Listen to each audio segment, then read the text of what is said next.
त्याने झक मारल्यावर त्याला प्रोटेक्शन का दिलं सरकारने? छात्या बळवू नका. नमस्कार, तुम्ही पाहताय मराठी मंडळी. गोड बोलून काय घेतलीये जयंत पाटलांनी देवेंद्र फडणवीस आणि सत्ताधारी नेत्यांची ते बघणार आहोत. सोबतच अंबादास दानवे देखील सत्ताधारी नेत्यांवर प्रचंड तुटून पडलेले आज विधानसभेच्या अधिवेशनामध्ये बघायला मिळाले. म्हणजे या कामराला हे माहिती पाहिजे की 2024च्या निवडणुकीने जनतेनेच हे ठरवून दिलं कोण खुद्दार आहे आणि कोण गद्दार आहे. कोरटकर विषय यांचा तोंड कधी उघडत नाही. सोलापूरकर विषय यांचा तोंड कधी उघडत नाही. कोरटकर कुठे सापडत नाही. सोलापूरकरला कोणी पकडून आणत नाही. छात्या बळवू नका. अभिव्यक्तीचं स्वातंत्र्य चाललंय, संविधानाच्या विरोधात चाललाय. हे छात्या बडवणाऱ्यांना मी स्पष्टपणे सांगू इच्छितो, या गोष्टी या महाराष्ट्रात आम्ही सहन करणार नाही. आणि एकीकडं असं जर आपल्या एका नेतृत्वावर बोललं तर अशा पद्धतीनं प्रतिक्रिया देते सभापती महोदय. हा काय महाराष्ट्राच्या जनतेपेक्षा मोठा आहे का?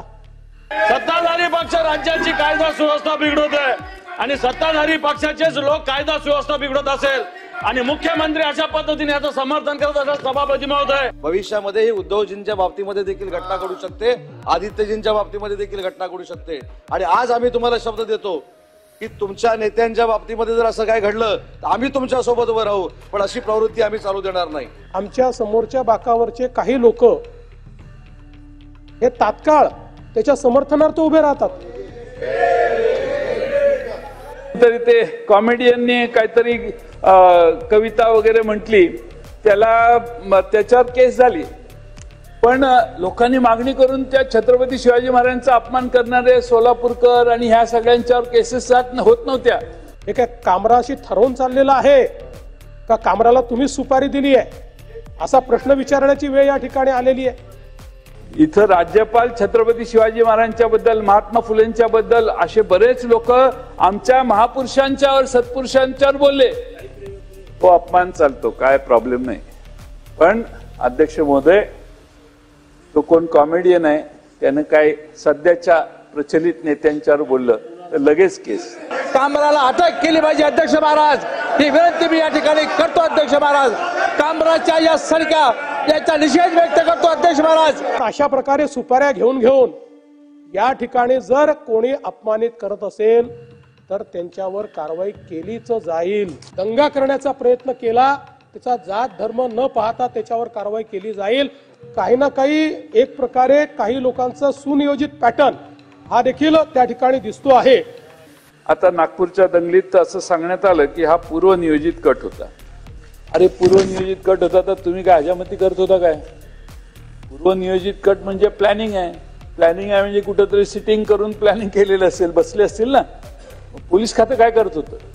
पोलीस खात्याला पूर्वनियोजित कट जर पकडता आला आधी तर ते खरं पोलीस खातं. यांना कुठेतरी धडा शिकवावाच लागेल.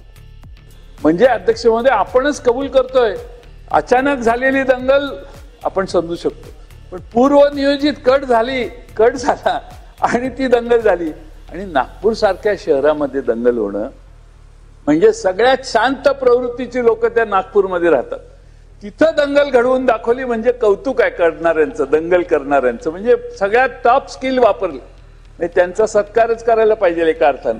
महाराष्ट्र एक प्रगतिशील राज्य आहे. या राज्यामध्ये मोठ्या प्रमाणात इन्व्हेस्टमेंट येत आहे. दावोसला जाऊन 15 लाख कोटी आणले ना, ते सगळे 15 लाख कोटी जातील दुसऱ्या राज्यात.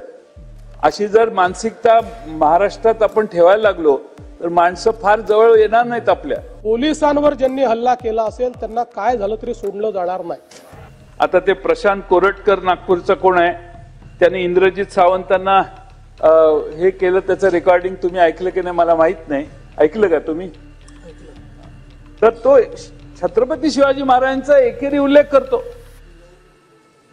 जिजाऊंच्या बद्दल बोलतो. हे काय चाललंय? त्याला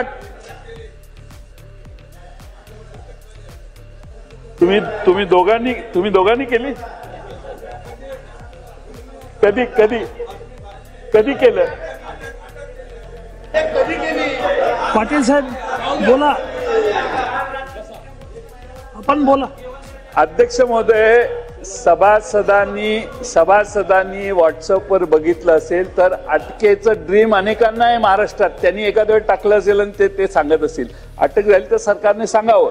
पण इतका उशीर का लागला? कोर्टाने केस लावली का? बर त्याने झक मारल्यावर त्याला प्रोटेक्शन का दिलं सरकारने? त्याने छत्रपती शिवाजी महाराजांचा कोरटकरांनी अपमान केल्यावर इतक्या वाईट पद्धतीने बोलल्यावर त्याला 10-20 जणांचं संरक्षण. काय चाललंय काय राज्यात महाराष्ट्रात? कुणाल कामरा यानं एकनाथ शिंदे यांच्या गद्दारीवर आणि शिवसेना जेव्हा त्यांनी फोडली त्याच्यावर एक कविता केली होती आणि त्या कवितेवरून विधानसभेच्या अधिवेशनामध्ये प्रचंड गदारोळ बघायला मिळाला. कुणाल कामरा याच्यावर तात्काळ कारवाई करावी, त्याला अटक करावी अशी मागणी एकनाथ शिंदे याच्या शिवसेनेकडून आणि सत्ताधारी नेत्यांकडून केली गेली. त्यावर देवेंद्र फडणवीस यांनी देखील कारवाई करू असं सभागृहामध्ये सांगितलं.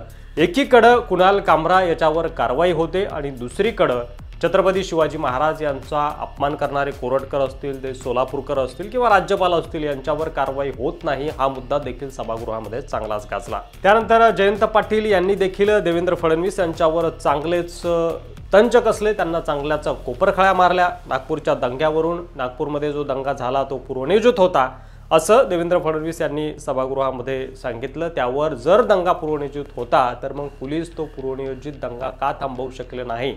काय कामाचं गृह खातं असं म्हणत देवेंद्र फडणवीस यांच्यावर जयंत पाटील यांनी चांगलाच हल्लाबोल केला. त्यानंतर खरं तर या दंगा करणाऱ्यांचा सत्कारच करायला हवा असं वक्तव्य देखील जयंत पाटील यांनी केलं. कारण ज्या पद्धतीनं त्यांनी नागपूर या शांत शहरामध्ये दंगा घडवून आणला हे काबिले तारीफ आहे अशा आशयाचं एक वक्तव्य जयंत पाटील यांनी केलं. सोबतच राज्यपाल आमच्या महापुरुषांचा अपमान करतात, छत्रपती शिवरायांचा अपमान करतात, कोरटकरला अटक होत नाही, सोलापूरकरवर कारवाई होत नाही, मात्र कुणाल कामरा यानं एका नेत्यावर एक कविता काय केली त्याला लगेच तात्काळ त्याच्यावर तुम्ही कारवाई करता असं म्हणत असताना महाराष्ट्राची कायदा आणि सुव्यवस्था कुठं चालली आहे यावर त्यांनी बोट ठेवलं. ज्या कोरटकरनं छत्रपती शिवाजी महाराज, छत्रपती संभाजी महाराज यांचा अपमान केला त्या कोरटकरनं झक मारली आणि तुम्ही त्यांना सुरक्षा देता अशा प्रकारचं वक्तव्य देखील जयंत पाटील यांनी सभागृहामध्ये केलं. त्यानंतर त्यांचं भाषण झाल्यानंतर अध्यक्षांनी त्यांच्या लक्षात आणून दिलं की तुमचा हा शब्द व्हायरल होऊ शकतो, त्यामुळं त्यानंतर जयंत पाटील यांनी तो शब्द काढून टाका आणि त्या ठिकाणी दुसरा शब्द घाला असं म्हटलं आणि जयंत पाटील यांचं हे निवेदनाचं आणि जयंत पाटील यांनी आपल्या वाणीला विराम दिला. उत्तराच्या भाषणामध्ये देवेंद्र फडणवीस यांनी देखील जोरदार सडेतोड उत्तर दिलं. ज्यांनी दंगे केले त्या कुणालाही सोडलं जाणार नाही. तो कोणत्याही जाती धर्माचा असो त्यावर कडक कारवाई केली जाईल, त्यांना धडा शिकवला जाईल. पोलिसांवर, पोलिसांच्या वरिष्ठ अधिकाऱ्यांवर जे कुऱ्हाडीनं हल्ला करण्याचा प्रयत्न केला गेला हे आम्ही खपवून घेणार नाही. पोलिसांवर ज्यांनी हल्ला केला त्यांना कठोर शिक्षा केली जाईल असं ठणकावून सांगत ही चेतावणी आहे माझ्याकडून असं देखील देवेंद्र फडणवीस म्हणाले. त्यासोबतच अंबादास दानवे देखील बोलत होते. कुणाल कामरावर तुम्ही तात्काळ कारवाई करता, मात्र कोरटकर आणि सोलापूरकरचं नाव देखील तुम्ही घेत नाही असा आरोप अंबादास दानवे यांनी केला. त्यावर उत्तरादाखल उदय सामंत असं म्हणाले की तुमच्या नेत्यावर देखील ही वेळ येऊ शकते. उद्धव ठाकरेंच्या बाबतीत किंवा आदित्य ठाकरेंच्या बाबतीत जर असं भविष्यामध्ये घडलं तर आम्ही शब्द देतो की आम्ही तुमच्यासोबत उभा असू, मात्र अशा वृत्तीच्या लोकांना आम्ही महाराष्ट्रामध्ये खपवून घेणार नाही असं उत्तर उदय सामंत यांनी अंबादास दानवे यांना दिलं. त्यानंतर देवेंद्र फडणवीस यांनी देखील सांगितलं की गद्दार कोण आहे हे महाराष्ट्राच्या जनतेनं 2024च्या निवडणुकीमध्ये दाखवून दिलेलं आहे आणि हा कुणाल कामरा काय महाराष्ट्राच्या जनतेपेक्षा मोठा लागून गेला आहे का. तर अशा प्रकारे एकंदरीत विधानसभेच्या अधिवेशनामध्ये गोंधळ बघायला मिळाला. यावर तुम्हाला काय वाटतंय तुमचं मत कमेंट बॉक्समध्ये लिहायला विसरू नका. व्हिडिओ जर आवडला असेल तर जास्तीत जास्त शेअर करा. मराठी मंडळी नवीन असाल तर सबस्क्राईब करायला देखील अजिबात विसरू नका.